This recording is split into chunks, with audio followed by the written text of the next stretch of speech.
Welcome to this IELTS listening practice test. There are 4 sections and 40 questions in total. Each recording is played only once. You'll have time to read the questions before each part and check your answers afterward. At the end, you'll get 10 minutes to transfer your answers. Get ready with a pen and paper. Now let's begin section 1.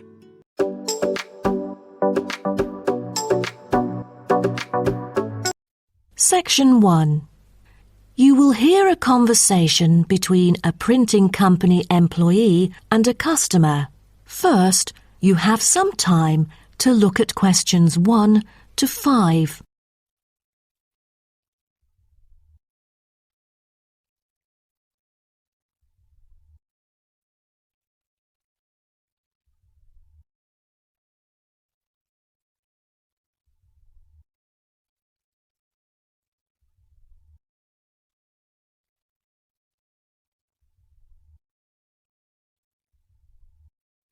You will see that there is an example which has been done for you.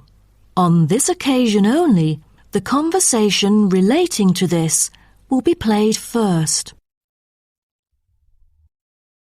Good afternoon. Welcome to Matrix Printing. I'm John Smith. How can I help you? Good afternoon. I'm here to reprint a brochure for our hotel. There are some pages that need revising. The customer says the brochure sample needs revising. So, brochure has been written in the space. Now we shall begin. You should answer the questions as you listen, because you will not hear the recording a second time. Listen carefully and answer questions 1 to 5. Good afternoon. Welcome to Matrix Printing. I'm John Smith. How can I help you? Good afternoon. I'm here to reprint a brochure for our hotel. There are some pages that need revising. Sure. How may I address you? Oh, I'm Mary Jane from Central Hotel Chains. Nice to meet you. I've got samples of the previous version. I assume it is your company's advertising brochure. Yes. What exactly is the problem? Well, it was printed the year before, so some of the information is already out of date. There are also a couple of problems with the layout. Firstly, the letters of the address on the front page are far too small. It's hard to see when glancing at the cover. How big do you need it to be?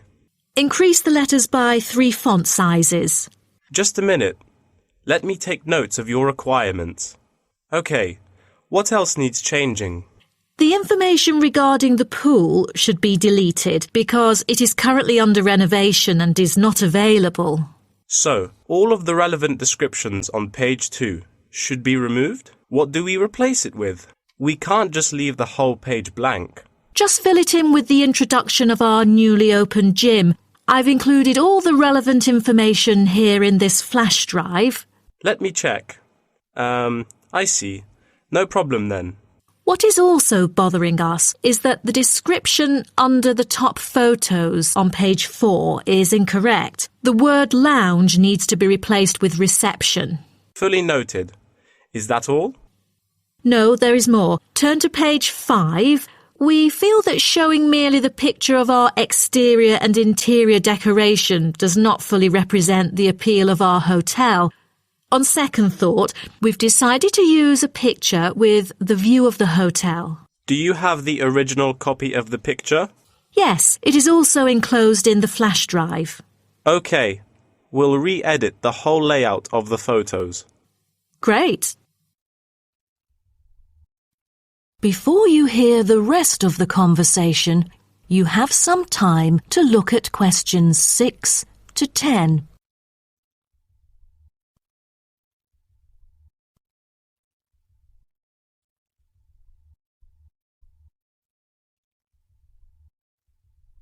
Now listen and answer questions 6 to 10. Let's turn to the next page. Yes. What's wrong with that? It seems perfectly fine to me. At first sight it seems fine, but according to the feedback of the customers, the prices do not stand out. So we want to change the print from black to red to make it pop out. Okay, I've made notes of all of your requests. Is there anything else? I appreciate it. Just one final request. Could you translate the whole brochure into Spanish? We have customers worldwide, you know, especially those from Latin countries. No problem. What about other languages, like Japanese, Chinese, or German? These are our most popular target languages. I have to ask the manager about the Chinese version. There's been a surging number of Chinese clients during recent years. However, we don't need German or Japanese translations, as we currently don't have many customers from those two countries. Sure. Just keep me updated. So, roughly, when can we get the revised print? We need it before the end of July. It's late June now. Roughly, it'll take 3 weeks to re-edit. So it will definitely be ready before the deadline. Great. To where shall we send the samples? The address is number 9 Green Drive, Clifton, NY 21300. How do you spell Clifton? CLIFFTON, Clifton. And the telephone number? It's 9030366602. Also, if you have any further questions, you can reach me through this number. Okay. That is the end of section 1. You now have half a minute to check your answers.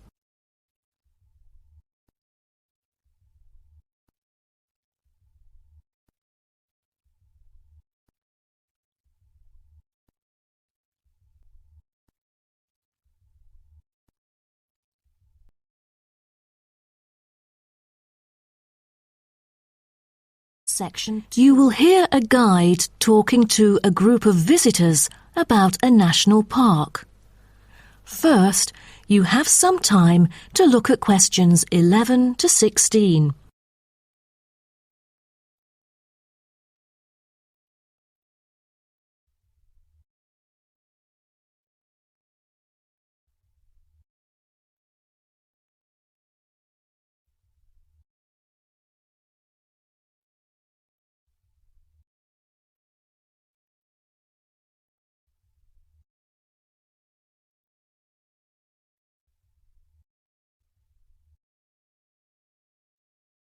Now listen carefully and answer questions 11 to 16. Welcome to Byron National Park. I am Jim Carson, your tour guide for the trip. First, I'd like to give you some basic information about the park. Covering 7,000 acres of land and spanning across 3 states, Byron National Park was established to protect the area's most spectacular scenic values. With unique geological features, natural history, and native plant and animal life, it is an ideal destination for recreation as well as research purposes. The park has a breathtaking waterfall connecting the longest river in the country, but it is most renowned for having the largest subtropical rainforest worldwide. There are many layers of tall, medium, and low vegetation growing with seasonal variations in the park. It is a place where the air seems green. Ardent hikers can find an awesome array of options here. Apart from the dense green rainforest, tourists can also hike along the mountain trail. Despite the stunning view, taking photos is not advised on the way up, I'm afraid, as one might get distracted and the narrow trail by the sheer cliff is quite dangerous. When you reach the top of the mountain, there is nothing better than having a picnic under the trees with your family. Accompanied mostly by wildlife, walkers as well as cyclists may find the bush track a good choice for having a tranquil time to themselves. As your tour guide, I suggest that only expert hikers take the creek circuit, because its beautiful and inspiring scenery through the subtropical jungle is paralleled by its physical challenges. A list of transport is available within the park.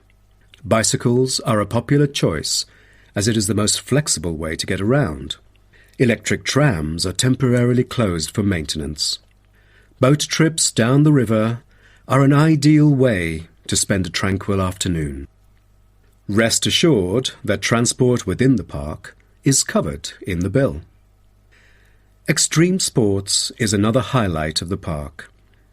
There are, for adventurous grown-ups, especially those who are comfortable with having a racing heart, scary as it may sound, it is actually safe to participate in extreme sports under strict instructions and close supervision. Abseiling is available regardless of the weather. It is a fun way to overcome fear of heights, gain new skills, and get an adrenaline rush. Bungee jumping and paragliding are also available, except for during the summer. At this point, you might worry about meals here. Well, even though there is only one restaurant in the park at the moment, the variety of dishes is astonishing. There are 2 meals included in the price. Just get your meal ticket at the reception before dining. Also, there is no need to make reservations or worry about availability, since there are plenty of tables. Before you hear the rest of the talk, you have some time to look at questions 17 to 20.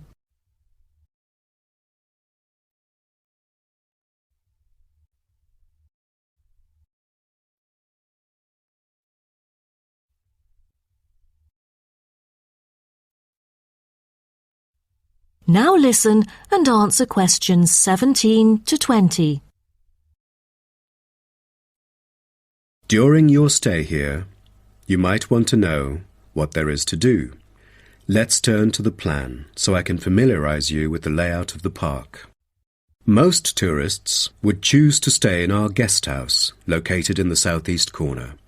It features 63 tastefully appointed guest rooms, many of which offer spectacular views of the park. You'll find a home away from home at our guest house.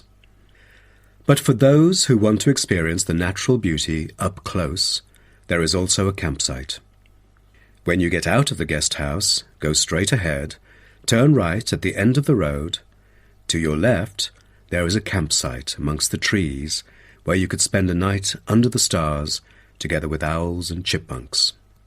If you look at the top left of the plan, you will notice a picnic area. You can either bring your own food, or we can deliver food to you. Barbecue is an option. The business centre is situated directly opposite the picnic area. It provides flexible, fully serviced offices, conferencing suites, meeting rooms, and is equipped with the latest multimedia facilities. Wired, as well as wireless, high-speed internet is available within the entire premises. The centre is designed to cater to both individual travellers and corporate groups. Visitors can also go to the museum, which holds a vast collection that exhibits local history and a natural habitat. You start from the guest house, just turn left at the first conjunction, then walk past the tea house. Turn right. You'll see the museum after making the third right. Have you found it? Pretty easy, right? To spend a delightful afternoon with a book and a fresh cup of coffee, you can go to the only cafe in the park. From the guest house, you go straight, then take the second right, and you'll see the cafe right in front of you. You might want to check out our all-season tennis court, which offers instruction for all ages and skill levels. It is located right opposite the cafe. That is the end of section 2. You now have half a minute to check your answers.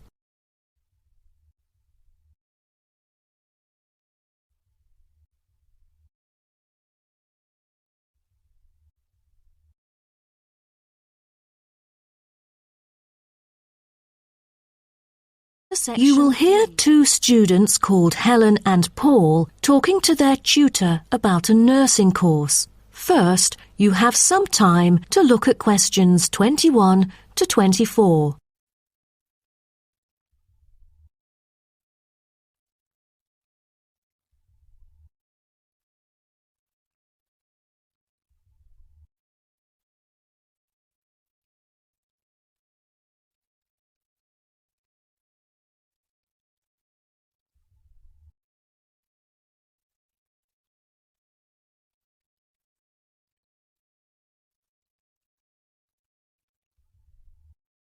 Now, listen carefully and answer questions 21 to 24. Helen and Paul, congratulations to you both for doing so well the past semester. You two have exhibited an impeccable performance during your first year in the nursing program. I'd like to get some feedback from the two of you to better improve the program and to provide guidance for our prospective students. I'd like to start with you, Helen. So, first of all, which aspect of the program impressed you? Well, to be honest, when I was enrolled into the course, I was expecting a group of classmates my age. But as I stepped into the classroom for the first time, I was surprised by the diversity. Most were in their 20s, but there were also those in their 30s or even 40s. As it turns out, the intergenerational communication has sparked intense debate and new thinking, and I think that's something special about the programme that I appreciate very much. What about you, Paul? What do you think of the program? For me, the group project we carried out last semester is another key feature of the program. The whole class was divided into 8 different groups, working on 8 prospective cases. Team-building sessions were conducted in a collaborative way most of the time. Comprised of 5 members, our group studied acute pancreatitis. During the process, we broke the task into different parts and assigned them to each member. We were then able to tackle the complex problem by pooling our knowledge and skills. More importantly, stronger links were established between the group members. Because of the project, we've all become good friends. That's true. According to graduates, group projects prepare them for the work world in which teamwork and collaboration are increasingly the norm. So tell me, Paul, what else do you like about the program? I want to be a registered nurse, working in a public hospital after graduation. So the internship provided is a valuable opportunity for clinical practice in a supportive learning atmosphere. However, I was amazed by the amount of written assignments, since I thought the course should have focused more on practice-oriented learning. Well, I have to disagree with you, Paul. The essays demonstrate your understanding of the course. For me, writing essays is a process that involves critical thinking, which challenges me to develop my points more thoroughly. I thus managed to gain a diversity of perspectives. The program is designed to deliver basic and advanced theoretical knowledge of core concepts, including healthcare systems concepts, together with practicum or clinical practice experience to bridge the classroom content to the practice setting. So, I'm afraid written work is unavoidable. Also this year, we've added a module of law. How do you feel about that? At first, we felt that learning law is kind of redundant and too time-consuming. After a few sessions, we realised that it is necessary in dealing with future medical disputes. Before you hear the rest of the talk, you have some time to look at questions 25 to 30.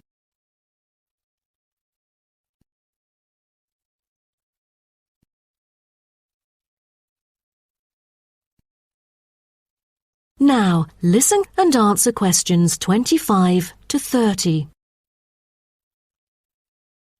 Do you have any suggestions for prospective students? What bothers me most is handing in essays on time. I almost missed the deadline once because there were 3 essays due within the same week, so rationalizing your time is critical. Well, that's true. The lectures deliver so much useful information. I have poor memory, so I kept making notes and revisiting them on a regular basis.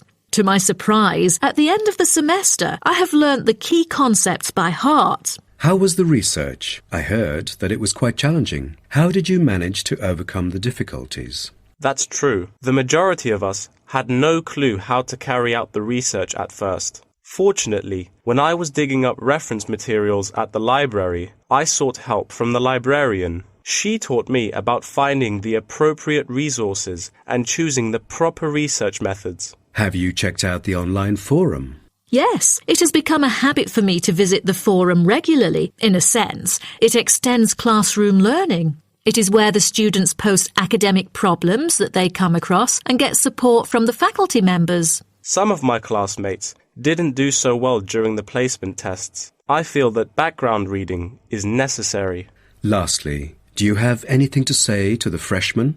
I was really ambitious at first, trying to get straight A's on my transcript. I made tons of notes and worked hard even on the optional assignments to get extra credit. I stressed myself out before having an emotional breakdown. After consulting my advisor, I found it important to set realistic goals. Don't push yourself too hard. It is wise to sort out your priorities. Thank you for coming here today and providing valuable feedback on the program. Have a great summer break. That is the end of section 3. You now have half a minute to check your answers.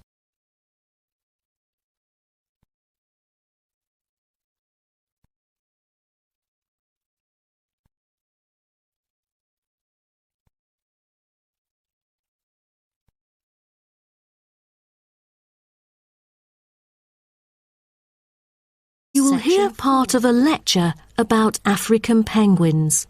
First, you have some time to look at questions 31 to 40.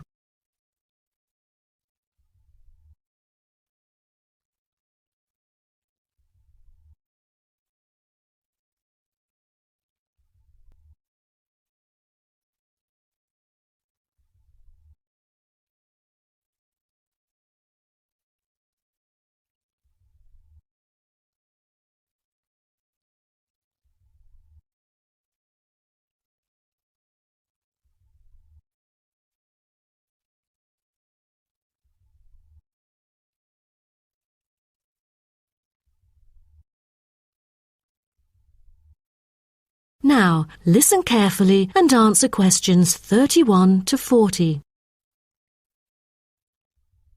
Good morning, everyone. Today's lecture is about a type of adorable animal, the penguin. When you think of penguins, you may picture them surrounded by snow and ice. But not all penguins live where it's cold. African penguins live in the southern tip of Africa. They are usually found within 40 kilometres of the shore and on a number of its surrounding islands. African penguins are also known as jackass penguins because they make donkey-like braying sounds to communicate. African penguins can keep their body temperature at a stable level, but their land habitat can get quite warm, so there are a number of ways for them to stay cool. They limit their daylight movements on breeding sites on land to early mornings and early evenings to avoid too much sun. The pink glands above their eyes can help them cope with the temperate climates. Like other penguins, African penguins spend most of the day feeding in the ocean, which also helps keep them cool. Being a type of small to medium-sized penguin species, African penguins average about 60 centimetres tall and weigh up to 3.6 kilograms. They have a black stripe and a pattern of unique black spots on their chest. Males are larger than females and have larger beaks. Even though they are categorized as birds, African penguins aren't able to fly because of their heavy bones. Their wings are more like flippers that make them particularly suited for life in the water. When they're on land, their flippers and their tails help them keep their balance and walk upright. African penguins begin to breed at the average age of 4. When a male and female pair up, they tend to breed together for the rest of their lives. Most other penguins nest and lay their eggs out in the open, but African penguins have a different approach. They dig holes under bushes out of their own excrement, called guano, so they are sheltered from the sun and predators. The African penguins survive on a diet that is comprised mainly of marine organisms. They feed primarily on fish like sardines, along with the occasional squid and shellfish. But when normal food is in short supply, they eat tree roots as well. The streamlined body of the African penguin allows it to move through the water like a rocket, capable of reaching a speed of around 20 kilometers per hour when hunting for food.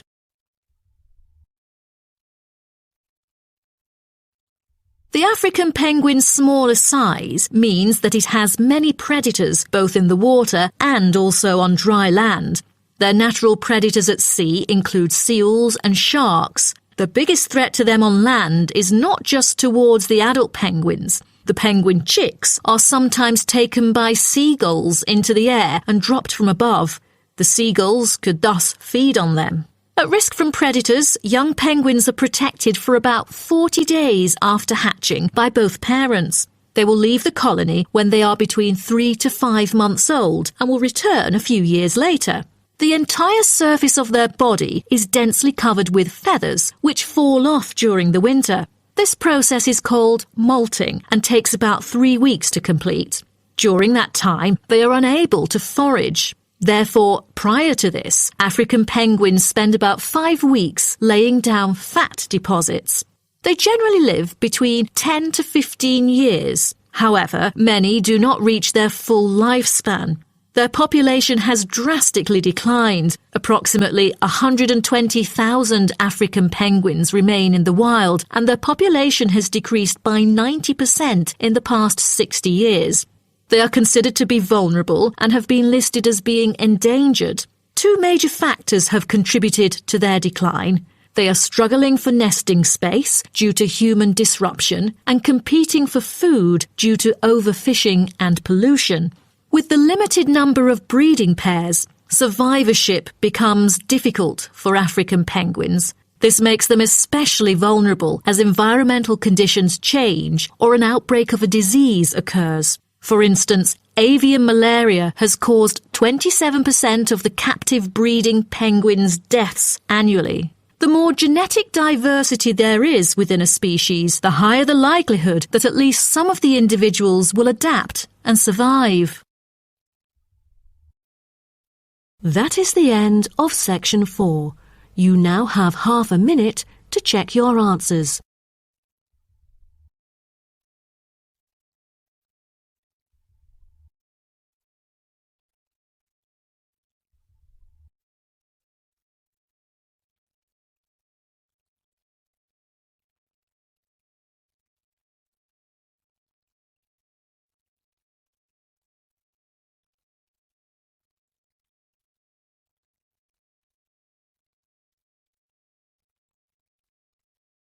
That is the end of the listening test.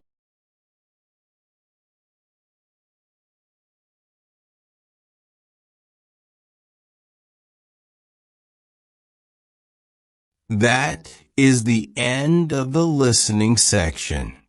You now have 2 minutes to review your answers before the test automatically moves on to the next section. Please take this time to check your answers carefully. Make sure all your responses are recorded in the correct places, and review your spelling, grammar, and formatting. Once the time is up, the system will take you directly to the reading section. Please remain seated and stay focused. The next section will begin shortly.